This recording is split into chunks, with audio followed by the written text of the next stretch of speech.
The Arizona Diamondbacks might have made the best move of the offseason by acquiring Corbin Burnes, and he's going to beat the odds and win his second Cy Young award. It's a great day to be a D-back. How's it going today, POV fam? Welcome back to Point of View. As always, we appreciate your comments and feedback like this one. Now to today's topic. Is Corbin Burnes going to continue his superstar run and win another Cy Young? He might not have the longest odds in the National League, but he still sits behind guys like Skenes, Zack and Blake Snell. Those pitchers are all great, don't get me wrong, but Burnes has been on a tear for the last 5 seasons, and I think he'll be just as good this season as he was when he won the award in 2021 with the Milwaukee Brewers. That year, he led Major League Baseball in home runs allowed per 9, strikeouts per 9, and strikeout-to-walk ratio. And though he hasn't won it since, he's garnered votes every season while pitching more innings than he ever has. And he's coming off a year where he had a sub-3 ERA in nearly 200 innings with the Orioles, and tied for 5th in the AL in wins. Even as he enters his age 30 season, he's still at his best and could even run the award because he's a perfect match with the Dbacks. Burnes said as much at his introductory press conference when asked why Arizona was the right team for him. Listen in. When we heard that this could be an opportunity, I think we got really excited. That's something that you dream about, like, what happens if the Diamondbacks call, like, you'd be like, well, we were gonna have to take it. So we were fortunate that they were interested, and from talking to Scott, it sounds like it came together pretty quickly. So for us, that showed just how much they wanted us to be here, and how much we wanted to be a part of the D-backs. So it was just kind of a match made in heaven. Match made in heaven is a strong sentiment from him, but it really seems like he means it, and that should help him play at his best, especially considering his family situation is exactly how he wants it to be. And I know how important that can be from following Damian Lillard on the Milwaukee Bucks. I know I'm crossing sports here, but Dame has mentioned many times how tough it was for him to be away from his kids last season and how much it affected his game.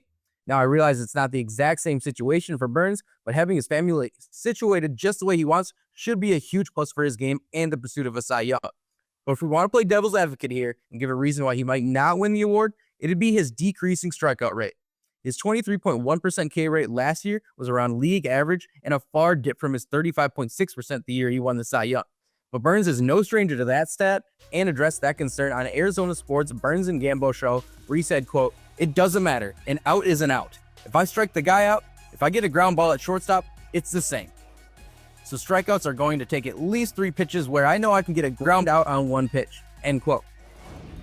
And judging from past Cy Young winners, a high strikeout rate hasn't been a requirement. In 2022, Sandy Alcantara won it with a 23.4% K rate, and both Justin Verlander and Garrett Cole have won it the past couple years with K rates below 28%. So I have no doubt Burnes still has the same skill to put together a strong case, and I don't think any of his primary competition has a clear leg up. Before we get more into that, I just want to remind you that we drop POV episodes featuring the most interesting perspective on the sports world, mine, 3 times a week, Tuesday, Thursday, and Friday. I'm talking the stories you won't get anywhere else, so remember to join the discussion by dropping a comment and hitting that subscribe button right now, and ring the notification bell so you're always in the know.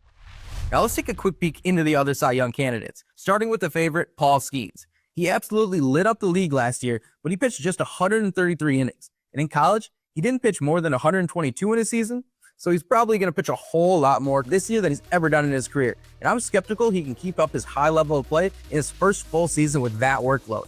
As for Zack, he's been used a ton the past few years, is entering his age 35 season. He's also never finished higher than second in Cy Young voting, so there just seems to be a ceiling that he can't quite get past. And lastly, Blake Snell is a great candidate and probably my favorite besides Burnes, but injuries have slowed him down several times over his career. I'm definitely not hoping that's the case again, but history tells us it's more possible for him than others. And of course, there's many other pitchers that could be in the running for the Cy Young, but it's too unpredictable to know who for sure, and Burnes has consistently been in the race for a while now. That's why he's my dark horse pick to win the award in the NL.